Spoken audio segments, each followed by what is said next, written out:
কিন্তু তোমার মৃত্যু আমার হাতে। বৌদি, এ কি ঠাকুরপো, তুমি কেন? তোমার দাদা কোথায়? দাদা।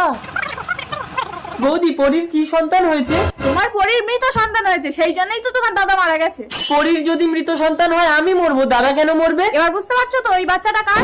পরী, পরী, এই চরিত্রহীন, তুই মৃত সন্তানের জন্ম দিয়েছিস বলে আমার দাদা মরলো। বেরিয়ে যা আমার ঘর থেকে। চিন্তা করো না ঠাকুরপো, আমি তোমাকে সন্তান দেব। ভেতরে চলো। তোর সন্তান বাগানে কাগজ ফুল হয়ে ফুটে আছে। যদি কোনোদিন অচিনপুরে রাজকন্যা এসে স্পর্শ করে তবেই সে মানুষ রূপ নেবে। আমার সন্তান বাগানে? ঠাকুরপো, হাত ছাড়া বৌদি, আমি পরীকে শাস্তি দেওয়ার জন্য তোমার সাথে এই নাটকটা করলাম। তুমি আমায় কোনোদিন স্পর্শ করবে না। আমার সন্তান। মা, তুমি অচিনপুরের রাজকন্যা এনে দাও, আমি মানুষের রূপ নিয়ে প্রতিশোধ নেব। উত্তর দিশা ধরে 18 বছর হাঁটলে তুই অচিনপুরে পৌঁছে যাবি। আমি অচিনপুরে যাব। ভিডিওটি তৃতীয় ভোট দেখতে চাইলে প্লিজ বলুন।